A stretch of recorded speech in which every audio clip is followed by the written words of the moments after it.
Union and its territory அப்படின்ற topic தான் இன்னைக்கு நம்ம பார்க்க போகிறோம். ஸோ இதுக்கு முன்னாடி லாஸ்ட் கிளாஸில் வந்து பார்த்தீங்கன்னா நம்ம மேக்கிங் ஆஃப் த கான்ஸ்டியூஷன் அப்படின்னு சொல்லி பார்த்தோம். ஸோ அந்த கான்ஸ்டியூஷன் அப்படின்றது இருக்கு இல்லையா, ஸோ ஒரு சுப்ரீம் டாக்குமெண்ட் ஆஃப் கண்ட்ரி அப்படின்னு சொல்லி பார்த்தோம்ல. ஸோ அந்த கான்ஸ்டியூஷனில் ஃபர்ஸ்ட் பார்த்தீங்கன்னா பிரியாம்பிள் அப்படின்றது இருக்கும். ஸோ அதுக்கப்புறம் வந்து வரிசையாக ஆர்டிகல்ஸ் இருக்கும். ஸோ அதுலேயே வந்து பார்த்தீங்கன்னா ஃபர்ஸ்ட் 4 ஆர்டிகல் 1 to 4 வந்து பார்த்தீங்கன்னா இந்த யூனியன் அண்ட் இட்ஸ் டெரிட்டரி அப்படின்றதான் சொல்லும். ஓகே, ஸோ இது வந்து பார்த்தீங்கன்னா பார்ட் 1ல இருக்குது. ஸோ இதுக்கு முன்னாடி நம்ம வந்து பார்ட்ஸ் வீடியோ போட்டிருக்கோம். ஸோ அந்த பார்ட்ஸ் வீடியோவும் பாருங்கள். பார்ட் மொத்தம் 22 பார்ட்ஸ் வந்து கான்ஸ்டியூஷன் அடாப்ட் பண்ணும்போது இருந்துச்சு. இப்போ 25 பார்ட்ஸ் இருக்குது அப்படின்னு சொல்லி பார்த்தோம். அதே மாதிரி ஷெடியூல் வந்து 1 to 12 ஷெடியூல்ஸ் இருக்குது அப்படின்னு சொல்லி பார்த்தோம். ஓகே, ஸோ அதில் யூனியன் அண்ட் இட்ஸ் டெரிட்டரி அப்படின்றதுல எந்த இதில் வருதுன்னா பார்ட் 1ல ஆர்டிகல் 1 to 4 வந்து பேசுறது தான் இந்த யூனியன் அண்ட் டெரிட்டரி அப்படின்றது. ஓகே, ஸோ அதில் வந்து ஆர்டிகல் 1 அப்படின்றது என்னன்னு பார்த்தீங்கன்னா name and territory of union. So ஒரு நாட்டோட நேமும் அண்ட் அதோட எல்லைகளையும் வரையறுக்கிறத பற்றி சொல்றது தான் இந்த ஆர்டிகல் 1 அப்படின்றது. ஓகே, ஸோ நேம் அப்படின்றது வந்து பார்க்கும்போது நம்ம என்ன பேர் வச்சிருக்கோம், இந்தியா தட் இஸ் பாரத். நடுவில் கூட ரீசெண்டாக இஷ்யூ ஆச்சு இல்லையா, இந்தியாவா பாரத்தா நம்ம கண்ட்ரி பேர் அப்படின்னு சொல்லி. ஸோ அந்த மாதிரி இந்தியாவும் நம்ம பேர் தான், பாரத் அப்படின்றதும் நம்ம நாட்டை ரெப்ரசென்ட் பண்ணக்கூடியது தான். Okay, India that is Bharat is a union of states. Okay, இது வந்து பார்த்தீங்கன்னா it is a union of states, ஒரு ஸ்டேட்ஸோட ஒரு யூனியன் தான். ராதர் தேன், ஓகே இதில் எழுதல, rather than federation of states.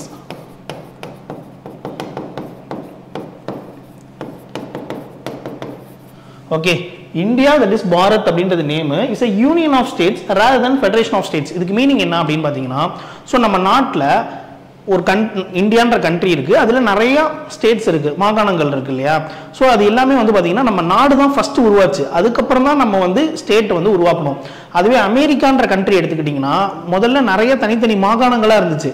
அந்த தனித்தனி மாகாணங்கள் வந்து எல்லாம் ஒரு ஒரு அக்ரிமெண்ட், ஒரு ஒப்பந்தம் போட்டு தான் அமெரிக்கா அப்படின்ற ஒரு பெரிய கண்ட்ரி வந்து உருவானுச்சு. ஸோ அந்த மெத்தட் எல்லா மாகாணங்களும் ஒரு ஒப்பந்தம் போட்டு ஒரு கண்ட்ரி உருவாச்சுல, அதுதான் வந்து ஃபெடரேஷன் ஆஃப் ஸ்டேட்ஸ் அப்படின்னு சொல்லி சொல்லுவாங்க. ஸோ ஆனால் நம்ம கண்ட்ரி அப்படி கிடையாது, இந்தியான்ற கண்ட்ரி அதுக்கப்புறமா தான் ஸ்டேட்ஸ் எல்லாம் உருவாக்குனாங்க. ஓகேவா, so India is a union of states அப்படின்னு சொல்லி சொல்லுவாங்க. ஃபெடரேஷன் ஆஃப் ஸ்டேட்ஸ் கிடையாது, India is a union of states. Okay, so இதில் வந்து name, okay name and territory of union. Territory அப்படின்னா என்ன, நாட்டோட எல்லைகள். ஓகேவா, ஸோ அந்த நாட்டோட எல்லைகள் அப்படின்றது வந்து பார்த்தீங்கன்னா ஒரு ஸ்டேட்டோட எல்லை, யூனியன் டெரிட்டரிஸோட territory and territory that may be acquired at any time. So நம்ம சுதந்திரம் வாங்கும்போது கான்ஸ்டியூஷன் அடாப்ட் பண்ணும் போதெல்லாம் வந்து நம்மள்ட்ட பாண்டிச்சேரி கோவாலாம் இல்லை. ஸோ லேட்டராக தான் பாண்டிச்சேரிலாம் 1962 தான் நமக்கு இந்தியாவோட ஒரு பார்ட்டாக வந்திருக்கும். ஓகேவா, ஸோ அந்த மாதிரி டெரிட்டரி நம்ம ஃபியூச்சரில் கூட ஏதாவது, இப்போ கச்சத்தீவு நம்ம கண்ட்ரோலில் இல்லை, கச்சத்தீவு நம்ம நாளைக்கு வந்து இந்தியாவோட ஒரு அங்கமாக இருக்கலாம் இல்லையா. ஸோ அதான் territory that can be acquired at any time in future. Okay, so இதான் வந்து name and territory of union அப்படின்றது இந்த ஆர்டிகல் 1ல சொல்கிறேன். ஸோ இந்த நேம் அண்ட் டெரிட்டரி இதெல்லாம் வந்து எங்கே மென்ஷன் பண்ணியிருப்பாங்க அப்படின்னா ஃபர்ஸ்ட் ஷெடியூலில் மென்ஷன் பண்ணியிருப்பாங்க. ஷெடியூல் 12 ஷெடியூல் பார்த்தோம் இல்லையா, அதில் ஃபர்ஸ்ட் ஷெடியூலில் ஒவ்வொரு ஸ்டேட்டோட டெரிட்டரி, ஒவ்வொரு ஸ்டேட்டோட பேர், ஒவ்வொரு யூனியன் டெரிட்டரியோட டெரிட்டரி அண்ட் அதுக்கூட நேம்லாம் வந்து மென்ஷன் பண்ணியிருக்காங்க. ஓகே, ஸோ இப்போ எத்தனை ஸ்டேட்ஸ் இருக்குது, எத்தனை யூனியன் டெரிட்டரி இருக்குன்னா 28 ஸ்டேட்டு, 8 யூனியன் டெரிட்டரி இருக்குது. ஓகே ஓகே, நெக்ஸ்ட் வந்து பார்த்தீங்கன்னா ஆர்டிகல் 2. ஸோ ஆர்டிகல் 2ல என்ன சொல்லியிருக்காங்க அப்படின்னா, admission or establishment of new states that are not part of union of India.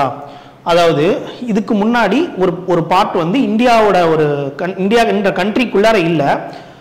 So ஆனால் அதில் இந்த ஆர்டிகல் 2ல வந்து புதுசாக ஒரு ஸ்டேட்டோ இல்லை புதுசாக ஒரு டெரிட்டரியோ நம்ம இந்தியாவுக்குள்ள சேர்க்கும் போது சேர்க்கறது தான் வந்து இந்த ஆர்டிகல் 2ன்னு சொல்றது. ஓகேவா, so admission or establishment of new states that are not part of union of India. எக்ஸாம்பிளுக்கு பாண்டிச்சேரி எடுத்துக்கலாம். பாண்டிச்சேரி 1961 வரைக்குமே இந்தியாவோட டெரிட்டரி கிடையாது. 1961-62க்கு அப்புறம் வந்து பார்த்தீங்கன்னா இந்தியாவோட டெரிட்டரியாக மாறுச்சு. ஓகேவா, ஸோ அதான் admission or establishment of new states. Okay okay, வெளி நம்ம இந்தியா இல்லாத ஒரு பகுதியை இந்தியாக்குள்ள சேர்க்கறது தான் வந்து இந்த ஆர்டிகல் 2. ஓகேவா, ஸோ ஆர்டிகல் 3 அப்படின்றது வந்து என்னன்னா formation of new states, alteration of areas, boundaries or name of the existing states. So அதாவது இது என்ன அப்படின்னு சொல்லி பார்த்தீங்கன்னா, இதுக்கு முன்னாடி வந்து பார்த்தீங்கன்னா தெலுங்கானா அப்படின்ற ஒரு ஸ்டேட் கிடையாது. ஓகேவா, ஸோ கொஞ்ச நாள் முன்னாடி வரைக்கும். ஸோ அதுக்கப்புறமா June 2, 2014க்கு அப்புறம் தான் வந்து பார்த்தீங்கன்னா தெலுங்கானா அப்படின்ற ஒரு ஸ்டேட் உருவாச்சு இல்லையா. ஸோ ஆந்திராலேருந்து உடைச்சு புதுசாக ஒரு ஸ்டேட் உருவாக்குறாங்களே. ஆல்ரெடி ஆந்திரான்றது இந்தியாவுக்குள்ள தான் இருக்கு, அதை ரெண்டா உடைச்சு தெலுங்கானான்னு சொல்லி தனியாக ஒரு ஸ்டேட் உருவாக்குனாங்களே. ஸோ அதான் so formation of new states. Okay, இது வந்து வித்தின் இந்த இந்தியாக்குள்ள இருக்கக்கூடியதுல புதுசா ஒரு ஸ்டேட் உருவாக்குறது. ஓகேவா? ஓகே, ஸோ ஆல்ட்ரேஷன் ஆஃப் ஏரியாஸை வந்து ஆல்டர் பண்ணிக்கலாம். Okay, and boundaries or name of the existing state. Okay, எக்ஸாம்பிளுக்கு வந்து நேம் ஆஃப் த எக்ஸிஸ்டிங் ஸ்டேட்னா தமிழ்நாட்டை மெட்ராஸ்ன்றது தமிழ்நாடுன்னு சொல்லி பேர் மாத்தினாங்களா 1969ல, அது சொல்லலாம். ஓகே, பவுண்டரிஸ் நம்ம மெட்ராஸ் பிரசிடென்சின்றதோட பவுண்டரிலாம் மாற்றினாங்களே. திருப்பதியை வந்து ஆந்திரா கொடுத்துட்டு சென்னை வந்து நம்ம வாங்கணும். ஸோ அந்த மாதிரி கேரளா சைடில் நிறையா பகுதிகள், கன்னியாகுமரிலாம் நம்ம தமிழ்நாட்டோட டெரிட்டரியில் இருக்குது. ஸோ அந்த மாதிரி ஓகே, ஆல்ரெடி இந்தியாவுக்குள்ளே இருக்கக்கூடிய ஸ்டேட்டில் ஏதாச்சும் டெரிட்டரியிலையோ நேம்லையோ எந்த மாடிஃபிகேஷன் பண்ணாலும் அதை பற்றி சொல்கிறது வந்து ஆர்டிகிள் 3. ஓகே, இந்தியாவில் இல்லாத ஒரு பகுதியை இந்தியாவுக்குள்ளே கொண்டு வர்றது வந்து ஆர்டிகிள் 2. ஓகேவா? அவ்வளோதான். ஸோ இந்த மாதிரி ஒரு ஸ்டேட்டை வந்து இப்போ ஆந்திராலேருந்து தெலுங்கானா உருவாக்குனாங்க. ஓகே, ஸோ அந்த மாதிரி தமிழ்நாடு மெட்ராஸ் பிரசிடென்சி அப்படின்றத நம்ம தமிழ்நாட்டோட எல்லைகளை வந்து கரெக்டாக வரையறுத்தாங்களே. ஸோ அந்த மாதிரி சில ஆல்ட்ரேஷன் அப்படின்லாம் பண்ணும்போது 2 கண்டிஷன் இருக்குது. என்னன்னு சொல்லி பார்த்தீங்கன்னா, ஒரு ஆல்ட்ரேஷன் பண்ணணும் இல்லை நேம் சேஞ்ச் பண்ணணும் அப்படின்னா ரெக்கமெண்டேஷன் ஆஃப் பிரசிடென்ட் அப்படின்றது வேணும். ஓகே, பிரசிடென்ட் கிட்ட முன்னாடியே வந்து ஒப்புதல் வாங்கணும். ஓகே, ஸோ அந்த பிரசிடென்ட்டை பர்மிஷன் வாங்குவாங்க. ஸோ அந்த பிரசிடென்ட் வந்து எப்போ ஒப்புதல் கொடுப்பாரு, எப்போ வந்து ரெக்கமெண்ட் பண்ணுவாரு அப்படின்னு பார்த்தீங்கன்னா, அவர் வந்து என்ன சேஞ்சஸ் பண்ண போறோமோ அந்த சேஞ்சஸ் ஒரு அந்த பில்லை வந்து பார்த்தீங்கன்னா அந்த கன்சர்ன்ட் ஸ்டேட் லெஜிஸ்லேச்சருக்கு வந்து சப்மிட் பண்ணணும். ஓகேவா? அவர் வந்து அந்த கன்சர்ன் ஸ்டேட் லெஜிஸ்லேச்சர்ல ஒரு ஒப்பீனியன் கேட்பாரு. ஓகேவா? ஒப்பீனியன் கேட்கறதுக்காக அந்த பில்லை சப்மிட் பண்ணுவாங்க. அப்புறம் அவங்க ஒப்பீனியன் தெரிவித்த பிறகு தான் நம்ம வந்து இந்த பில்லை வந்து சேஞ்சஸ் வந்து கொண்டு வர முடியும். Okay. Okay. Before the president is recommending, president has to refer the bill to the concerned state legislature. Okay. Okay. So next one, president is not binding on the views of legislature. Okay. Okay. ஒரு changes கொண்டு வர போறோம், ஆந்திராவை உடைச்சு தெலுங்கானாவை மாத்த போறோம் அப்படினா பிரசிடென்ட்டோட recommendation வேணும். ஓகே, பிரசிடென்ட் ரெக்கமெண்டேஷன் வாங்கியாச்சு. சோ அப்படி வாங்குறதுக்கு வந்து என்ன பண்ணணும், பிரசிடென்ட் வந்து என்ன பண்ணுவாரு, அந்த பில்லை வந்து கன்சர்ன் ஸ்டேட் லெஜிஸ்லேச்சர் ஆந்திராக்கு வந்து அனுப்புவார். ஓகே, கன்சர்ன் ஸ்டேட் லெஜிஸ்லேச்சருக்கு அனுப்பி அவங்களோட வியூஸ் வந்து வாங்கிப்பாரு. ஸோ அவங்க வந்து அப்போஸ் பண்றாங்கன்னு வச்சுக்கோங்களேன். இப்போ ஆந்திராவுக்கு சப்மிட் பண்றாரு, அவங்க வந்து அப்போஸ் பண்றாங்க அப்படின்னாலோ இல்லை வந்து அக்செப்ட் பண்ணாங்க அப்படின்னாலோ அது வந்து it is not binding. Okay, so அவங்க அப்போஸ் பண்றாங்க அப்படின்றதுக்காக அந்த பில்லை வந்து பாஸ் பண்ண முடியாது அப்படின்லாம் கிடையாது. So the views of the state legislature, அந்த கன்சர்ன் ஸ்டேட் லெஜிஸ்லேச்சரோட வியூ வந்து பார்த்தீங்கன்னா it is not binding on the president. So president வந்து அவராக என்ன முடிவு வேணா எடுக்கலாம். ஓகேவா? So Parliament can redraw the political map of India according to its will. அதாவது என்னன்னா, பார்லிமெண்ட் நினைச்சிச்சு அப்படின்னா, ஸோ ஆர்டிகல் 3 என்ன சொல்லியிருப்பாங்க, alteration of areas, boundaries and names அப்படின்னு சொல்லி பார்த்தோம் இல்லையா. ஸோ அதெல்லாம் சேர்த்து தான் சொல்றாங்க. அதோட ஒரு சாராம்சம் தான் இந்த லைன். என்னன்னா, பார்லிமெண்ட் நினைச்சிச்சுன்னா இந்தியாவை என்ன மாதிரி வேணா, இந்தியாவில் 28 ஸ்டேட்ன்றத 10 ஸ்டேட்டா கூட ஆக்கலாம், இல்லை 50 ஸ்டேட்டாவும் மாற்றலாம். ஓகேவா? ஸோ இப்போ ஜம்மு காஷ்மீர் யூனியன் டெரிட்டரிலாம் உருவாக்குனாங்களா, ஸோ அந்த மாதிரி தான். So parliament can redraw the political map of India according to its will. Political மேப்ல என்ன இருக்கும், நிறைய ஸ்டேட்ஸு அதோட பவுண்டரிஸ்லாம் இருக்கும்ல. ஸோ அதுதான் அந்த பொலிட்டிக்கல் மேப்பை எப்படி வேணா சேஞ்ச் பண்ணலாம் அப்படின்றது தான். ஓகே, ஸோ அதனால இந்தியாவை என்ன சொல்லுவாங்க அப்படின்னா, இன்டிஸ்ட்ரக்டபிள் யூனியன். இந்தியான்ற கண்ட்ரி வந்து அழிக்கவே முடியாது. ஸ்டேட்ஸ் எல்லாம் சேர்ந்து முடிவு பண்ணாலும், எல்லா 28 ஸ்டேட்டும் ஒன்னா சேர்ந்து முடிவு பண்ணாலும் இந்தியான்ற கண்ட்ரி வந்து அழிக்க முடியாது. ஆனா ஸ்டேட்ஸை வந்து ஈஸியா டிஸ்ட்ரக்ட் பண்ணலாம். Okay, indestructible union with destructible states. அதாவது சென்ட்ரல் கவர்மெண்ட் பார்லிமெண்ட் நினைச்சிச்சுன்னா நம்ம ஸ்டேட்ஸோட எல்லைகளை எப்படி வேணா மாத்தலாம், ஸ்டேட்ஸோட நேம் எப்படி வேணா மாத்தலாம் அப்படின்றது தான் இந்த statement. India is a indestructible union with destructible states. Okay. Okay, next வந்து பாத்தீங்கன்னா ஆர்டிகல் 4. ஸோ இந்த 4வது ஆர்டிகல் என்ன சொல்லியிருப்பாங்க அப்படின்னா, laws made under article 2 and 3. Article 2 என்ன, ஆர்டிகல் 2 அப்படின்றது இந்தியாவில் இல்லாத ஒரு பகுதியை இந்தியாக்குள்ள கொண்டு வர்றது தான் ஆர்டிகல் 2. ஆர்டிகல் 3 வந்து எதை பத்தி சொல்லியிருக்கோம் அப்படின்னா, இந்தியாவில் இருக்கக்கூடிய பகுதியை நம்ம எப்படி வேணா ரீட்ரா பண்ணலாம் அப்படின்றது தான். ஒரு ஸ்டேட்டை 2 ஸ்டேட் ஆக்கலாம், 2 ஸ்டேட்டை மர்ஜ் பண்ணி ஒரு ஸ்டேட் ஆக்கலாம். ஸோ அதெல்லாம் பத்தி சொல்றது தான் ஆர்டிகல் 3. ஸோ எந்த ஒரு சேஞ்சஸ் ஆர்டிகல் 2 ரிலேட்டடாவோ 3 ரிலேட்டடாவோ எந்த ஒரு சேஞ்சஸ் கொண்டு வந்தாலும் அது வந்து ஆட்டோமேட்டிக்கா இந்த ஃபர்ஸ்ட் அண்ட் ஃபோர்த் ஷெட்யூல அமெண்ட் பண்ணும் அப்படின்னு சொல்றாங்க. ஸோ நம்ம ஷெட்யூல்ல பார்த்தோம் இல்லையா, first schedule, fourth schedule. First schedule என்ன பார்த்திருப்போம் அப்படின்னு பார்த்தீங்கன்னா, name and its territory. Name and its டெரிட்டரின்றதா ஃபர்ஸ்ட் ஷெட்யூல். ஃபோர்த் ஷெட்யூல் வந்து பாத்தீங்கன்னா allocation of seats in Rajya Sabha. Allocation of seats in Rajya Sabha. So ஒரு ஸ்டேட்டுக்குமே வந்து பாத்தீங்கன்னா ராஜ்யசபால certain number of seats வந்து ஒதுக்கி இருப்பாங்கல்ல. எக்ஸாம்பிளுக்கு வந்து தமிழ்நாட்டில இருந்து ராஜ்யசபாவோட ஷேர் எவ்வளோனா 18 சீட் வந்து தமிழ்நாட்டுக்காக ஒதுக்கி இருப்பாங்க. ஓகேவா?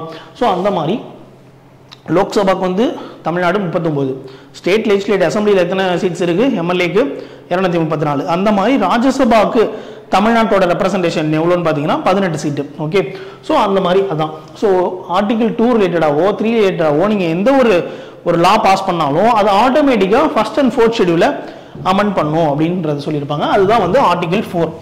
கண்டிப்பாக பண்ணணும்ல, ஏன்னா நேம் இப்போ ஆந்திரா அப்படின்னு வச்சு தெலுங்கானா அப்படின்னு ஒன்று உருவாக்கிட்டாங்கன்னா அப்போ நேம் புதுசாக வந்து அந்த ஃபர்ஸ்ட் ஷெட்யூலில் ஆட் பண்ணணும். ஓகே, அதே மாதிரி ஃபோர்த் ஷெட்யூல்லையும் அப்போ தெலுங்கானாக்கு எவ்வளோ ரெப்ரசன்டேஷன் அப்படின்றத மென்ஷன் பண்ணணும்ல. ஸோ அதுதான் ஓகே, ஆட்டோமேட்டிக்காக அதை பண்ணணும் அப்படின்றத சொல்கிறது தான் ஆர்டிகல் 4. ஓகேவா? சரி, okay okay. State, union territory அப்படி இப்படின்லாம் சொல்கிறோம். ஸோ 1950 கான்ஸ்டியூஷன் அப்படின்றத அடாப்ட் பண்ணும்போது இந்தியாவில் வந்து பார்த்தீங்கன்னா 4-fold கிளாசிஃபிகேஷன் அப்படின்றதா இருந்துச்சு. மொத்தம் 4ஆக பிரிச்சிருப்பாங்க இந்த ஸ்டேட்டை. இப்போ 28 ஸ்டேட்டு 8 யூனியன் டெரிட்டரின்னு சொல்கிறோம். ஸோ அது மாதிரி 1950 கான்ஸ்டியூஷன் அடாப்ட் பண்ணும்போது கான்ஸ்டியூஷன் என்ன சொல்லியிருப்பாங்கன்னா இந்தியாவை வந்து ஒரு 4 கிளாசிஃபிகேஷனாக பிரிச்சிருப்பாங்க. என்னன்னா ABCD அப்படின்னு சொல்லிட்டு part A, part B, part C, part Dன்னு சொல்லி 4ஆக பிரிச்சிருப்பாங்க. இந்த பார்ட் A அப்படின்றது வந்து பார்த்தீங்கன்னா 9 governor provinces. Okay, part B அப்படின்றது princely states with legislature. Part C அப்படின்றது chief commissioner provinces plus some princely states. So இது என்னன்னு சொல்றேன். பார்ட் Dன்றது வெறும் அந்தமான் நிக்கோபர் தான். ஓகே, இது ஒரு கொஸ்டின்ல கேட்டாங்க, நான் ஒரு டெஸ்ட்ல பார்த்தேன். பார்ட் D அப்படின்றது வந்து எது இருக்கு அப்படின்னு சொல்லி கேட்டாங்க. பார்ட் Dன்றது அந்தமான் நிக்கோபர் ஐலாண்ட்ஸ் மட்டும்தான் பார்ட் D. ஸோ இதை வந்து நீங்கள் எக்ஸாம்பிளுக்கு இது ஒரு ஸ்டேட்ஸாக எடுத்துக்கலாம். இப்போ இருக்கக்கூடிய ஸ்டேட்ஸாக எடுத்துக்கலாம். பிரின்ஸ்லி ஸ்டேட்ஸ்ன்றது யூனியன் டெரிட்டரியாக எடுத்துக்கலாம். இமேஜின் பண்ணிக்கோங்க. ஸோ அதான் 9 governor provinces of British India அப்படின்றது பார்ட் ஏல வரும். ஓகே, இந்த பிரின்ஸ்லி ஸ்டேட்ஸ் வித் லெஜிஸ்லேச்சர் எக்ஸாம்பிளுக்கு வந்து இப்போ வந்து யூனியன் டெரிட்டரி வித் லெஜிஸ்லேச்சர் என்னென்ன இருக்கு? டெல்லின்ற யூனியன் டெரிட்டரிக்கு வந்து பார்த்தீங்கன்னா லெஜிஸ்லேச்சர் இருக்கு. அதே மாதிரி பாண்டிச்சேரின்ற யூனியன் டெரிட்டரிக்கு லெஜிஸ்லேச்சர் இருக்கு. ஜம்மு காஷ்மீர் அப்படின்ற யூனியன் டெரிட்டரிக்கு லெஜிஸ்லேச்சர் இருக்கு. ஸோ மற்ற எந்த யூனியன் டெரிட்டரிக்கும் ஸ்டேட் லெஜிஸ்லேச்சர்லாம் அந்த லெஜிஸ்லேச்சர் அப்படின்றது வந்து கிடையாது. ஓகே, ஸோ இந்த மூணு யூனியன் டெரிட்டரிக்கு மட்டும்தான் லெஜிஸ்லேச்சர் இருக்கு. இப்போ என்னன்னா Pondicherry, Delhi, Jammu Kashmir. Okay okay. So அதே மாதிரி அப்போ வந்து பிரின்ஸ்லி ஸ்டேட்ஸ் வித் லெஜிஸ்லேச்சரா இருந்ததை எந்தெந்த பிரின்ஸ்லி ஸ்டேட்ஸ்லாம் லெஜிஸ்லேச்சர் இருக்கோ அதை வந்து பார்ட் B அப்படின்ற கிளாசிஃபிகேஷன்ல வச்சிருந்தாங்க. ஓகேவா? ஸோ பார்ட் C அப்படின்றது சீஃப் கமிஷனர் ப்ரொவின்சஸ் அப்படின்னு சொல்லி வச்சிருப்பாங்க. Chief commissioner provinces and some princely states, legislature இல்லாத பிரின்ஸ்லி ஸ்டேட்ஸ் எல்லாம் இந்த பார்ட் Cலையும் சீஃப் கமிஷனர் ப்ரொவின்சஸ் வந்து பார்ட் Cலையும் C ஃபார் C ஞாபகம் வச்சுக்கோங்க. ஓகேவா? பார்ட் C வந்து chief commissioner provinces, princely legislature இல்லாத பிரின்ஸ்லி ஸ்டேட்ஸும் பார்ட் Cல தான் வருது. லெஜிஸ்லேச்சரோட கூடிய பிரின்ஸ்லி ஸ்டேட்ஸ் வந்து எதுல வரும்? பார்ட் Bல வரும். ஓகேவா? ஸோ பார்ட் D அப்படின்றது அந்தமான் நிக்கோபார், ஈஸியாக ஞாபகம் வச்சுக்கலாம். பார்ட் Dன்றது அந்தமான் நிக்கோபார் ஞாபகம் வச்சுக்கலாம். C ஃபார் C, பார்ட் Cன்றது சீஃப் கமிஷனர் ப்ரொவின்சஸ் ஞாபகம் வச்சுக்கலாம். Okay okay. ஸோ நெக்ஸ்ட் வந்து பார்த்தீங்கன்னா ஸோ இந்த மாதிரி தான் பிரிச்சிருப்பாங்க. ஓகேவா? ஸோ ஓகே, ஸோ இதுதான் பார்த்தோம். என்ன பார்த்துருக்கோம் அப்படின்னா ஒன்றும் இல்லை. So union and its territory அப்படின்றதுல 4 ஆர்டிகல் இருக்கும். ஸோ அதை பற்றி சொல்கிறது தான் இந்த யூனியன் அண்ட் இட்ஸ் டெரிட்டரின்ற இந்த பார்ட் 1ல சொல்லியிருப்பாங்க. ஃபர்ஸ்ட் ஆர்டிகல் என்ன? Name and territory. பேர் என்ன, எதுவும் இல்லை அப்படின்றது தான் சொல்கிறது தான். பேர் வந்து India, that is Bharat is a union of states rather than federation of states அப்படின்னு சொல்லி பார்த்துருப்போம். அதே மாதிரி டெரிட்டரி அப்படின்றது என்ன? டெரிட்டரி ஆஃப் ஸ்டேட் இருக்கும், டெரிட்டரி ஆஃப் யூனியன் டெரிட்டரி இருக்கும். ஃபியூச்சரில் நம்ம ஏதாவது ஒரு ஏரியா உள்ள கொண்டு வரலாம்ல, ஸோ அதோட டெரிட்டரி அதெல்லாம் சொல்கிறது தான் வந்து இந்த ஆர்டிகல் 1. ஆர்டிகல் 2 என்ன அப்படின்னு பார்த்தீங்கன்னா admission or establishment of new states. ஓகேவா? புதுசாக வெளியில் இந்தியாவில் இல்லாத ஒரு பகுதியை இந்தியாக்குள்ளே கொண்டு வரது தான் ஆர்டிகல் 2. இந்தியாவில் இருக்க பகுதியை மாற்றி ரீஅரேஞ்ச் பண்ணுறது வந்து ஆர்டிகல் 3. ஓகேவா? ஸோ ஆர்டிகல் 2 வந்து admission or establishment of new states that are not part of union of India. Not part of union of இந்தியான்றது ஞாபகம் வச்சுக்கோங்க. Not part of union of India. Article 3 அப்படின்றது formation of new states, form பண்றாங்க. Formation of new states, alteration of areas, boundaries or name of the existing ஸ்டேட்லாம் பண்றது. ஓகேவா? Okay. So இதுக்கு இந்த மாதிரி ஆர்டிகல் 3ல ஏதாவது சேஞ்சஸ் கொண்டு வரணும், அதாவது ஆல்ரெடி இருக்கக்கூடிய இதை வந்து பாத்தீங்கன்னா ஸ்டேட்டை வந்து மாற்றணும், ஏதோ சம்திங் ஸ்டேட்டை யூனியன் டெரிட்டரியா மாற்றணும், இல்லை யூனியன் டெரிட்டரியை ஸ்டேட்டாக மாற்றணும், இல்லை ஸ்டேட்டோட எல்லையை மாற்றணும், இல்லை ஸ்டேட்டோட நேம் மாற்றணும் அப்படின்னு எந்த ஒரு சேஞ்சஸ் பண்ணணும் அப்படின்னாலும் ரெண்டு கண்டிஷன் இருக்கு. ஒன்று வந்து பிரசிடென்ட் வந்து ரெக்கமெண்ட் பண்ணணும் முன்னாடியே. ஓகே, ஸோ பிரசிடென்ட் எப்போ ரெக்கமெண்ட் பண்ணுவார் அப்படின்னா அவர் வந்து அந்த கன்சர்ன் ஸ்டேட் லெஜிஸ்லேச்சரோ இல்லை அந்த கன்சர்ன் யூனியன் டெரிட்டரிக்கிட்டயோ ஒப்புதல் வாங்கிட்டு அவங்களோட ஒரு ஒப்பீனியன், ஒப்புதல்ன்றதை விட ஒரு ஒப்பீனியன் சொல்லலாம், அவங்களோட ஒரு ஒப்பீனியனை வாங்கிட்டு தான் இந்த பில்லே பாஸ் பண்ண முடியும். ஓகே, இந்த ரெண்டு கண்டிஷன் ஞாபகம் வச்சுக்கோங்க. Bill introduced on the prior recommendation of president. Second condition என்ன, பிரசிடென்ட் பிஃபோர் ரெக்கமெண்டேஷன், பிரசிடென்ட் வந்து ரெக்கமெண்ட் பண்றதுக்கு முன்னாடி பிரசிடென்ட் வந்து அந்த பில்ல கன்சர்ன் ஸ்டேட் லெஜிஸ்லேச்சர்ட்ட சப்மிட் பண்ணியிருப்பாரு அப்படின்றது ஞாபகம் வச்சுக்கோங்க. கன்சர்ன் ஸ்டேட் லெஜிஸ்லேச்சர் சப்மிட் பண்ணி அவங்களோட ஒப்பீனியன் கேட்பாங்க. அவங்க கொடுக்குற ஒப்பீனியன் தான் பிரசிடென்ட்டோட டிசிஷனாகவும் இருக்கணும் அப்படின்ற அவசியம் இல்லை. ஸ்டேட் லெஜிஸ்லேச்சர் ஒப்பீனியன் கேட்டதுக்காக அவங்க ஒரு ஒப்பீனியன் கொடுக்கலாம். பட் ஆனால் பிரசிடென்ட் வந்து பிரசிடென்ட்டோட என்ன சொல்றது டிசிஷனும் அந்த ஸ்டேட் லெஜிஸ்லேச்சரோட ஒப்பீனியனும் சேமா இருக்கணும்னு அவசியம் இல்லை. இவங்க வந்து இந்த மாதிரி பிரிக்காதீங்க அப்படின்னு சொல்லி ரிஜெக்ட் பண்ணாலும் பிரசிடென்ட் வந்து அவரோட டிசிஷன் வந்து எடுக்கலாம் அப்படின்றத ஞாபகம் வச்சுக்கோங்க. ஓகே, அதாவது அதுதான் வந்து என்ன சொல்லுவாங்கன்னா it is not binding on the president is not binding, okay, with the views of the state legislature. So அதனால என்ன சொல்றாங்கன்னா ஜெனரலா ஒரு ரெண்டு ஸ்டேட்மெண்ட் கொடுக்குறாங்க, ஒரு ரெண்டு கன்க்ளூஷனுக்கு வராங்க. என்னன்னா பார்லிமெண்ட் வந்து பாத்தீங்கன்னா can redraw the political map of India according to its free will. So எப்படி வேணா அவங்க வந்து ரீட்ரா பண்ணிக்கலாம். ஓகே, ஸோ அதே மாதிரி India is a indestructible union with destructible states அப்படின்றதையும் ஞாபகம் வச்சுக்கோங்க. ஓகே, நெக்ஸ்ட் வந்து பாத்தீங்கன்னா ஆர்டிகல் 4. ஸோ ஆர்டிகல் 4ல என்ன சொல்லியிருப்பாங்க அப்படின்னா ஆர்டிகல் 2லையும் 3லையும் இந்தியாவில் இல்லாத ஒரு நாடை இந்தியாவுக்குள்ளார கொண்டு வர்றதும், இந்தியாவே வந்து பார்த்தீங்கன்னா ரீஅரேஞ்ச் பண்ணக்கூடிய ஆர்டிகல் 3யும் எந்த சேஞ்சஸ் பண்ணாலும் இட் வில் ரெஃப்ளெக்ட் ஆட்டோமேட்டிக்கலி அந்த அமெண்ட்மெண்ட் ஃபர்ஸ்ட் ஷெட்யூலையும் ஃபோர்த் ஷெட்யூலையும் அமெண்ட் பண்ணிடும். ஏன்னா ஃபர்ஸ்ட் ஷெட்யூலில் என்ன சொல்லியிருப்பாங்க அப்படின்னா நேம் அண்ட் டெரிட்டரியை சொல்றது தான் ஃபர்ஸ்ட் ஷெட்யூல். ஃபோர்த் ஷெட்யூல் என்ன சொல்லியிருப்பாங்க, ஒரு ஸ்டேட்டுக்கு எவ்வளோ ரெப்ரசன்டேஷன் ராஜ்யசபால அப்படின்றத சொல்லக்கூடியது தான் வந்து ஃபோர்த் ஷெட்யூல். ஸோ அதனால ஆட்டோமேட்டிக்காக சேஞ்ச் ஆயிரும் நம்ம ஆர்டிகல் 2 and 3 வந்து சேஞ்ச் பண்ணா அப்படின்றது சொல்றது தான் வந்து ஆர்டிகல் 4 அப்படின்றது. ஸோ அப்புறம் 1950ல கான்ஸ்டியூஷன் அடாப்ட் பண்ணும்போது இந்தியா என்ன மாதிரி இருந்துச்சு அப்படின்னு பார்த்தீங்கன்னா இப்போ வந்து நம்ம 28 ஸ்டேட் 8 யூனியன் டெரிட்டரின்னு சொல்றோம். 1950ல வந்து இந்தியா கான்ஸ்டியூஷன் அடாப்ட் பண்ணும்போது இந்தியா எப்படி இருந்துச்சுன்னா 4 கிளாசிபிகேஷனாக பிரிச்சிருப்பாங்க. ABCDன்னு சொல்லி பிரிச்சிருப்பாங்க. லாஸ்ட்லேருந்து வருவோம். டி வந்து பார்த்தீங்கன்னா அந்தமான் நிக்கோபார், சி வந்து C for Cன்னு சொல்லியிருந்தேன். சி வந்து chief commissioner provinces and some princely states. Part B வந்து princely states with some legislature. Okay, லெஜிஸ்லேச்சரோட இருக்கக்கூடிய பிரின்ஸ்லி ஸ்டேட்ஸ். ஓகேவா, ஸோ அதுதான் எக்ஸாம்பிள். இப்போ உள்ள யூனியன் டெரிட்டரி வித் லெஜிஸ்லேச்சர் வந்து ஒரு எக்ஸாம்பிளா சொல்லியிருந்தேன். ஓகேவா, பார்ட் பி வந்து பிரின்ஸ்லி ஸ்டேட்ஸ் வித் லெஜிஸ்லேச்சர் அப்படின்றது. பார்ட் ஏ அப்படின்றது வந்து பார்த்தீங்கன்னா 9 governor provinces of British India அப்படின்றது தான் part A. Okay okay so அடுத்து வந்து பார்த்தீங்கன்னா இந்த ஸ்டேட்ஸை வந்து பார்த்தீங்கன்னா என்ன பிரச்சனை வந்திருக்கும் அப்படின்னா மொழிவாரி மாகாணமாக பிரிக்கணும் அப்படின்ற குரல் வந்து பார்த்தீங்கன்னா எல்லா இடத்துலேருந்தும் வந்திருக்கும். ஓகே, நான் ஒவ்வொரு இடத்துலையும் வந்து பார்த்தீங்கன்னா லாங்குவேஜை பேஸ் பண்ணி ஸ்டேட்டை பிரிங்க, இது என்ன part A part B part C part டின்னு இருக்கு, இந்த மாதிரி வேணா. இப்போ தமிழ் மொழி அப்படின்றது இங்கே இருக்குன்னா தமிழ் மொழிக்கு தமிழ் ஒரு தனியாக ஒரு நாடு, அது தனி ஸ்டேட்டு. அதே மாதிரி மலையாளம் பேசுகிறவங்களுக்கு தனி ஸ்டேட்டு, கன்னடாக்கு தனி ஸ்டேட்டு, தெலுங்கு பேசுகிறவங்களுக்கு தனி ஸ்டேட், அந்த மாதிரி ஹிந்தி பேசுகிறவங்க குஜராத்தி பேசுகிறவங்களுக்கு தனியாக ஒரு ஸ்டேட்.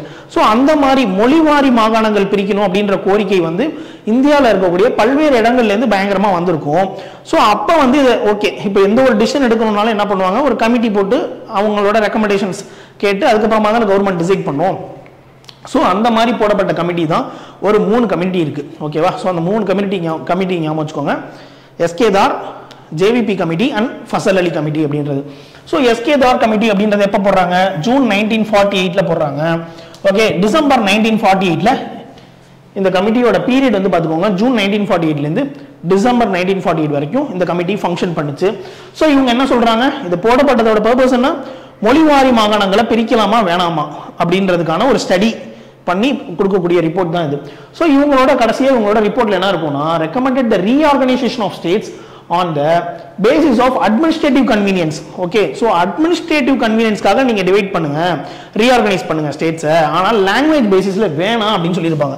ஓகே, லிங்குவிஸ்டிக் ஃபேக்டரை வந்து ரிஜெக்ட் பண்ணியிருப்பாங்க இந்த எஸ்கேதார் கமிஷன். ஓகே, மொழிவாரி மாகாணங்கள் பிரிச்சிங்கன்னா இன்னும் வந்து பிரிவினைவாதம் தான் அதிகமாகவும் மக்கள் அடுத்து சண்டை தான் போட்டுப்பாங்க, இந்தியாவோட யூனிட்டிக்கு வந்து ஆபத்தா இருக்கும் அப்படின்னு சொல்லி இவங்க ரெக்கமெண்ட் பண்ணது வந்து எப்படி சொல்லியிருப்பாங்கன்னா, நீங்கள் ஸ்டேட்ஸாக பிரிக்கணும் அப்படின்னா அட்மினிஸ்ட்ரேட்டிவ் கன்வீனியன்ஸ்க்கு ஏற்ற மாதிரி பிரிங்க, மொழி வாரியாக பிரிக்காதீங்க அப்படின்னு சொல்லி சொன்னது தான் இந்த எஸ்கே தாரோட recommendation. Okay, so June 1948 December 1948 அந்த பீரியடும் ஞாபகம் வச்சுக்கோங்க, கண்டிப்பாக கேட்பாங்க. ஓகே, ஸோ அதே மாதிரி ஜேவிபி கமிட்டி வந்து பார்த்தீங்கன்னா டிசம்பர் 1948 ஏப்ரல் 1949 தான் ஜேவிபி கமிட்டியோட பீரியட். ஓகே, ஸோ இது எப்போ முடிச்சாங்க? டிசம்பர் 1948 முடிச்சாங்களா? ஸோ முடிச்ச உடனே வந்து பார்த்தீங்கன்னா டிசம்பர் 1948 ஜேவிபி கமிட்டின்றதை போட்டாங்க. ஸோ ஏப்ரல் 1949 வரைக்குமே இந்த கமிட்டி வந்து இருந்துச்சு. ஓகே, ஞாபகம் வச்சுக்கோங்க. ஸோ இந்த ஜேவிபி அப்படின்றது வந்து என்ன அப்படின்னா, ஜே அப்படின்றது வந்து ஜவஹர்லால் நேரு, வின்றது வல்லபாய் பட்டேல், ஓகே, பி அப்படின்றது பட்டாபி சீதாராமையா அப்படின்றது 3 பேர் கொண்ட குழு தான் வந்து பட்டேல், நேரு, பட்டேல், பட்டாபி சீதாராமையா. ஸோ இவங்க 3 பேர் கொண்ட குழு தான் வந்து பார்த்தீங்கன்னா இந்த ஜேவிபி கமிட்டி அப்படின்றது. இதோட பீரியட் வந்து டிசம்பர் 1948 ஏப்ரல் 1949 வரைக்கும் இருந்திருக்கும். ஸோ இவங்க என்ன ரெக்கமெண்ட் பண்ணாங்க அப்படின்னா, rejected the language as the basis for reorganization of states. So என்ன சொல்றாங்க, இவங்களுமே லாங்குவேஜை பேஸ் பண்ணி நீங்க ஸ்டேட்ஸை ரீஆர்கனைஸ் பண்ணாதீங்க அப்படின்றத இவங்களோட ரெக்கமெண்டேஷனாக வந்துச்சு. எஸ்கே தாரும் அதே தான் சொல்லியிருப்பாரு, அட்மினிஸ்ட்ரேட்டிவ் கன்வீனியன்ஸ்க்காக நீங்க ரீஆர்கனைஸ் பண்ணுங்க ஸ்டேட்ஸை, ஆனா வந்து லிங்குவிஸ்டிக் ஃபேக்டர் வச்சு ஸ்டேட்ஸை ரீஆர்கனைஸ் பண்ணாதீங்கன்னு சொல்லியிருப்பாரு எஸ்கே தார். அதே தான் ஜேவிபி கமிட்டி, ஜவஹர்லால் நேரு, வல்லபாய் பட்டேல், பட்டாபி சீதாராமையா, இவங்க 3 பேரை கொண்டு போட்ட குழுலையும் என்ன சொல்லியிருப்பாங்க அப்படின்னா, மொழி வாரியா வந்து நீங்க ஸ்டேட்ஸை ரீஆர்கனைஸ் பண்ணாதீங்க அப்படின்றத இவங்களுமே ரெக்கமெண்ட் பண்ணியிருப்பாங்க. ஸோ ஸ்டில் வந்து பார்த்தீங்கன்னா இன்னும் வந்து இந்த மொழிவாரி மாகாணங்கள் பிரிக்கணும் அப்படின்ற அந்த கோரிக்கை வந்து பயங்கரமா வந்துட்டே இருக்கும். ஓகேவா? ஸோ அந்த மாதிரி வந்ததுனால பொட்டி ஸ்ரீராமுலு அப்படின்றவர் வந்து பார்த்தீங்கன்னா இதுக்காக உண்ணாவிரதம் இருந்து இறந்தும் போயிருப்பார். இந்த மீன் வயலில் இந்த பீரியட்ல செகண்ட் கமிட்டி போட்டதுக்கப்புறம் வந்து பார்த்தீங்கன்னா 1953 வந்து பார்த்தீங்கன்னா அக்டோபர் 1953 பொட்டி ஸ்ரீராமுலு அப்படின்றவர் ஆந்திரா அப்படின்னு ஒரு தனி மாநிலம் வேணும் அப்படின்னு சொல்லி கேட்டு தெலுங்கு ஸ்பீக்கிங் பீப்புளுக்காக ஆந்திரான்ற ஒரு மாநிலம் வேணும்னு சொல்லி உண்ணாவிரதம் இருந்து ஹங்கர் ஸ்ட்ரைக் இருந்து உயிரும் விட்டுருப்பாரு.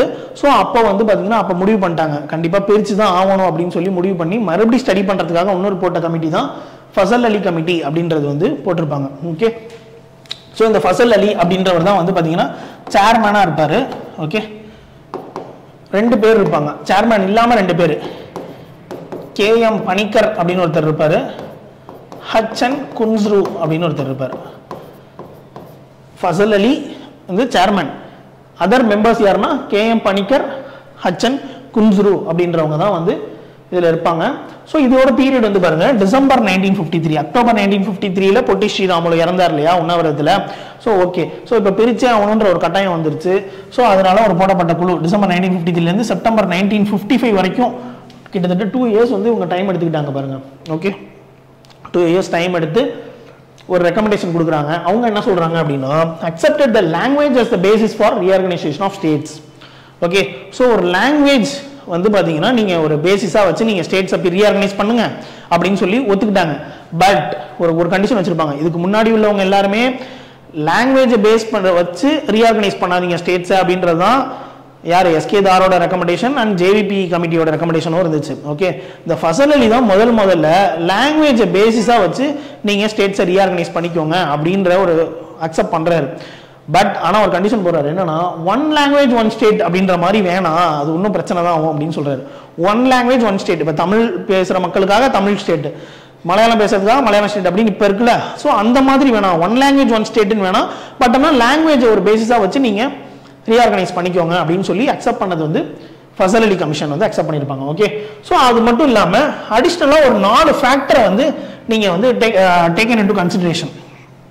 ஓகே, இப்போ ரீஆர்கனைஸ் பண்ணுறது முடிவு பண்ணிட்டீங்கன்னா அடிஷ்னலாக இந்த ஒரு 4 ஃபேக்டரையும் நீங்கள் கன்சிடர் பண்ணி ரீஆர்கனைஸ் பண்ணுங்க அப்படின்னு சொல்லியிருப்பாங்க. ஃபசல் அலி என்ன சொல்கிறாங்க, accepted the first point வந்து என்னன்னா accepted the language as the basis for reorganization of states.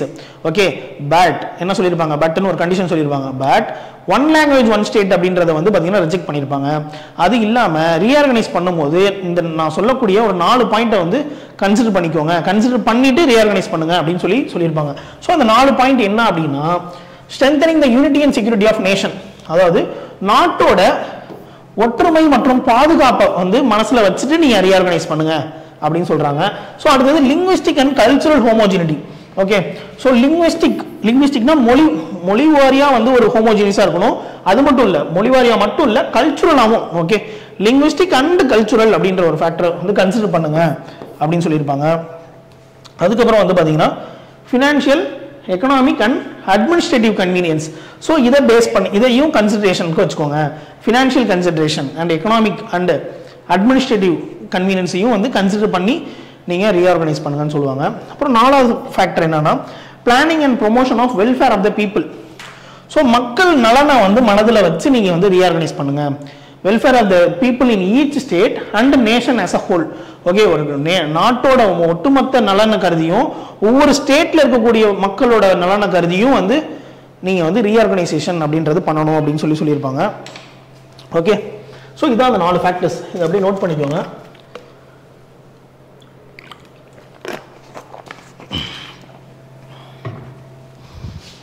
Okay, 3 இந்த லிங்குவிஸ்டிக் ஸ்டேட் வந்து பார்த்தீங்கன்னா ரீஆர்கனைஸ் பண்ணுறதுக்காக 3 committee, எஸ்கேதார், JVP committee and Fasal Ali committee. Okay, எஸ்கேதாரோட வந்து பார்த்தீங்கன்னா ஜூன் 1948லேருந்து டிசம்பர் 1948 வரைக்கும் இருக்கும். அதே ஜேவிபி கமிட்டி அது எப்போ முடிஞ்சு? டிசம்பர் 1948 முடிஞ்சா. ஸோ அப்போ ஸ்டார்ட் ஆகும். டிசம்பர் 1948லேருந்து ஏப்ரல் 1949 வரைக்கும் ஜேவிபி கமிட்டி. ஃபசல் அலி அப்படின்றது டிசம்பர் 1953ல, அக்டோபர் 1953ல பொட்டி ஸ்ரீராமுலு இறந்திருப்பாரு. டிசம்பர் 1953லேருந்து செப்டம்பர் 1955 வரைக்கும் ஃபசல் அலி கமிட்டின்றது இருக்கும். Okay okay so okay, next வந்து பார்த்தீங்கன்னா ஸோ லாஸ்ட்டாக இந்த ஃபசல் அலி இந்த மாதிரிலாம் சொல்லிட்டு அவங்க என்ன ரெக்கமெண்ட் பண்ணுறாங்க அப்படின்னு பார்த்தீங்கன்னா மொத்தம் 16 ஸ்டேட்டு ப்ளஸ் 3 யூனியன் டெரிட்டரியாக பிரிங்கன்னு சொல்லி ரெக்கமெண்ட் பண்ணுவாங்க. 16 state 3 union territory. Okay, so இந்த மாதிரி பிரிங்க அப்படின்னு சொல்லியிருப்பாங்க. ஓகே, இந்தியாவை வந்து பார்த்தீங்கன்னா 16 ஸ்டேட்டாகவும் 3 யூனியன் டெரிட்டரியாகவும் பிரிங்கன்னு சொல்லி இவங்க ரெக்கமெண்ட் பண்ணியிருப்பாங்க. ஓகே, இவங்களோட ரெக்கமெண்டேஷன், இது வந்து ஃபசல் அலியோட ரெக்கமெண்டேஷன். ஓகே, அதுக்கப்புறம் வந்து பார்த்தீங்கன்னா 7th Amendment 1956 அப்படின்றது வந்து நம்ம போடுவாங்க. 7th Amendment ஒரு அமெண்ட்மெண்ட் கொண்டு வருவாங்க. ஸோ அந்த அமெண்ட்மெண்ட்ல வந்து பார்த்தீங்கன்னா அதுக்கப்புறமா தான் அந்த அமெண்ட்மெண்ட்டை வச்சு பாஸ் பண்ணது தான் இந்த ஸ்டேட் ரீஆர்கனைசேஷன் ஆக்ட் அப்படின்றது. ஸ்டேட் ரீஆர்கனைசேஷன் ஆக்ட் 1956 அப்படின்றது வந்து இந்த சட்டத்தை வந்து போட்டிருப்பாங்க. ஸோ இந்த ஸ்டேட் ரீஆர்கனைசேஷன் ஆக்ட் எப்போ அமலுக்கு வந்துச்சுன்னா நவம்பர் 1, 1956ல் வந்து இது game into force. Okay, so இந்த டேட்லாம் கேட்பாங்க. ஸ்டேட் ரீஆர்கனைசேஷன் ஆக்ட் வந்து எப்போலேருந்து அமலுக்கு வந்துச்சு? ஓகே, அது வந்து November 1, 1956. So okay, so state ஸ்டேட் ரீஆர்கனைசேஷன் ஆக்டில் வந்து என்ன சொல்லியிருப்பாங்கன்னா 14 ஸ்டேட்டாகவும் 6 யூனியன் டெரிட்டரியாகவும் பிரிச்சிருப்பாங்க. 14 ஸ்டேட்டு 6 யூனியன் டெரிட்டரி.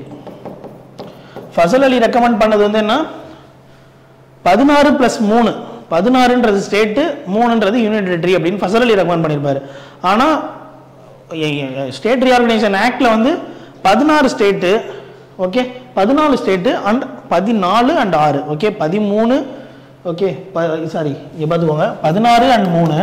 இவங்க வந்து பண்ணது வந்து 14, 6. ஓகே, ஞாபகம் வச்சுக்கோங்க. அவங்க ரெக்கமெண்ட் பண்ணது ஒன்று, இவங்க வந்து வேற ஒரு நம்பர்ஸ் சூஸ் பண்ணியிருக்காங்க. ஓகேவா? ஸோ அவ்வளோதான். எப்போ அமலுக்கு வந்துச்சுன்றதை பார்த்துக்கோங்க, நவம்பர் 1, 1956ல். ஓகேவா? ஸோ அப்புறம் வந்து பார்த்தீங்கன்னா ஸோ இதுபடி வந்து பார்த்தீங்கன்னா இந்த ஸ்டேட் ரீஆர்கனைசேஷன் ஆக்ட் படி மொத்தம் 14 ஸ்டேட் வந்துச்சு அண்ட் 6 யூனியன் டெரிட்டரி ஃபார்ம் பண்ணிட்டாங்க. ஓகேவா? 14 ஸ்டேட்டு அண்ட் 6 யூனியன் டெரிட்டரி வந்துருச்சு. ஓகே, ஸோ அதுக்கப்புறம் வந்து உருவான ஸ்டேட்ஸ் இப்போ எத்தனை இருக்கு? 28 இருக்கு இல்லையா? 28 ஸ்டேட்டு ப்ளஸ் 8 யூனியன் டெரிட்டரி இருக்குல்ல? ஓகே, ஸோ அதுக்கப்புறம் வந்து எப்படிலாம் ஸ்டேட் உருவாச்சு அப்படின்னா 15வது ஸ்டேட். இது வந்து எக்ஸாமில் கேட்பாங்க, கண்டிப்பாக கொஸ்டின் கேட்பாங்க. எந்த வருஷம் இந்த ஸ்டேட் ஃபார்ம் ஆச்சு, இது எத்தனாவது ஸ்டேட்டு அப்படின்னு 2 டைப்பாக கேட்கலாம். ஓகேவா? இது எத்தனாவது ஸ்டேட், இப்போ நடுவில் ஏதோ ஒரு ஸ்டேட் கொடுத்து ஒரு ஸ்டேட் நேம் சொல்லி ஹரியானா அப்படின்ற ஸ்டேட்டு எத்தனாவது ஸ்டேட்டு, எந்த வருஷம் இந்த ஸ்டேட் ஃபார்ம் ஆச்சு அப்படின்றத கேட்பாங்க. ஸோ அதை வந்து நம்ம ஷார்ட்கட்டோட சொல்கிறோம், நல்லா நோட் பண்ணிக்கோங்க. ஓகே,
ஓகே சரி ஓகே ஸோ இது என்ன அப்படின்னா ஸோ குணா அப்படின்னு ஞாபகம் வச்சுக்கோங்க ஷார்ட்கட் சொல்கிறேன் நோட் பண்ணிக்கோங்க குணா ஹர்ஹிம் மணி த்ரிஷா மேக்னா அப்படின்னு சொல்லி ஞாபகம் வச்சுக்கோங்க குணா ஹர்ஹிம் மணி த்ரிஷா மேக்னா okay Sikkim சிக்கிக்கிறாங்க okay Mizoram Arunachal Pradesh Goa okay okay Chhath wood ஜார்ன்றது Chhattisgarh Uttar Pradesh and Jharkhand Telangana Jammu Kashmir Dadra Nagar Haveli and Daman and Diu அப்படின்றது ஓகேவா ஸோ குணா அப்படின்றது இது வந்து குஜராத் ஓகே குஜராத் நாகாலாந்து ஓகே ஹரியானா ஹிமாச்சல் பிரதேஷ்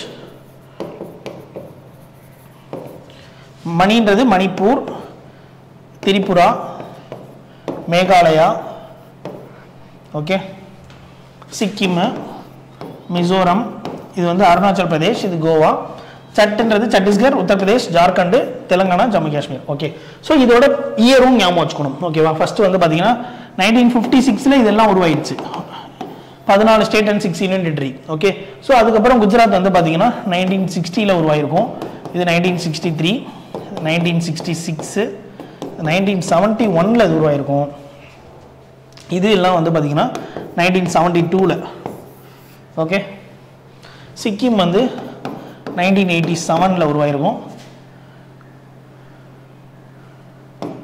இது 2000 உருவாயிருக்கும் ஓகேவா 2000 உருவாயிருக்கும் தெலுங்கானா வந்து 2014 ஜூன் 2014 உருவாயிருக்கும் ஜம்மு காஷ்மீர்ன்றது 2019 தாத்ரா நகர் ஹவேலின்றது ஜனவரி 26 2020 ஓகே ஸோ இந்த இயர் எல்லாமே ஞாபகம் வச்சுக்கோங்க ஓகேவா ஓகே 15th ஸ்டேட் எது அப்படின்னு சொல்லி கேட்டாங்கன்னா இப்போ நீங்கள் ஈஸியாக சொல்லிடலாம் குஜராத் 16th ஸ்டேட் எது அப்படின்னா Nagaland 17th state Haryana okay so அந்த மாதிரி நம்பர்ஸும் ஞாபகம் வச்சுக்கலாம் ஈஸியாக நம்ம கொண்டு வந்துடலாம் அண்ட் வந்து பார்த்தீங்கன்னா இயரும் வந்து ஈஸியாக 60 63 66 71 72 75 சாரி இது வந்து 1975 ஸோ மிசோரம் அருணாச்சல் பிரதேஷ் கோவா இதுதான் வந்து பார்த்தீங்கன்னா 1987 வரும் ஓகேவா ஓகே ஜூன் 2014 ஜம்மு காஷ்மீர் வந்து 2019 வந்திருக்கும் தாத்ரா நகர் ஹவேலி அண்ட் டாமன் அண்ட் டையூ இந்த ரெண்டு யூனிட் தனித்தனியாக இருந்ததை மர்ஜ் பண்ணது ஜனவரி 26 ரிபப்ளிக் டே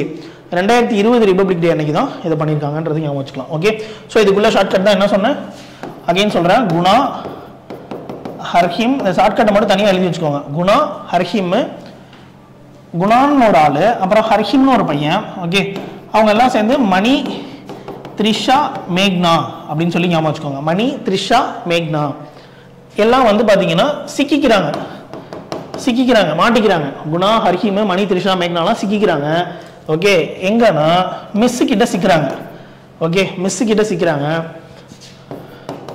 அருணா அப்படின்ற மிஸ் கிட்ட சிக்கிறாங்க அருணான்ற மிஸ் கிட்ட சிக்கிறாங்க அருணான்ற மிஸ் கிட்ட சிக்கிறாங்க எதுக்காக யார்கிட்டையும் சொல்லாம கோவா போனதுக்காக அப்படின்னு சொல்லி ஞாபகம் வச்சுக்கோங்க குணான்ற பையன் ஹர்ஹிம்ன்ற பையன் மணி த்ரிஷா மேக்னா இவங்க எல்லாம் சிக்கிக்கிறாங்க யார்கிட்ட மிஸ் கிட்ட அருணான்ற மிஸ் கிட்ட எதுக்காக கோவா போனதுக்காக ஓகே ஸோ அப்போ வந்து சட்டு புட்டு இடத்த காலி பண்ணுங்கடா அப்படின்ற மாதிரி சட்டு விட்டு ஜார் ஓகே சட் உட் ஜார் அப்படின்றது ஞாபகம் வச்சுக்கோங்க ஓகே ஸோ அதுக்கப்புறம் வந்து ரீசெண்டாக வந்த இந்த ரீசெண்ட் அப்டேட்ஸ்லாம் உங்களுக்கு தெரியும் தெலுங்கானா ஜம்மு காஷ்மீர் தாத்ரா நகர் Haveli and Daman and Diu okay so இதெல்லாம் ஞாபகம் வச்சுக்கோங்க குணா அப்படின்றது குஜராத் என்ஏ வந்து நாகாலாந்து ஹரியானா ஹிமாச்சல் பிரதேஷ் மணிப்பூர் திரிபுரா மேகாலயா சிக்கிம் மிசோரம் அருணாச்சல் பிரதேஷ் கோவா சத்தீஸ்கர் உத்தரப்பிரதேஷ் ஜார்க்கண்ட் தெலுங்கானா ஜம்மு காஷ்மீர் தாத்ரா நகர் ஹவேலி அண்ட் டாமன் டையூ ஓகேவா ஓகே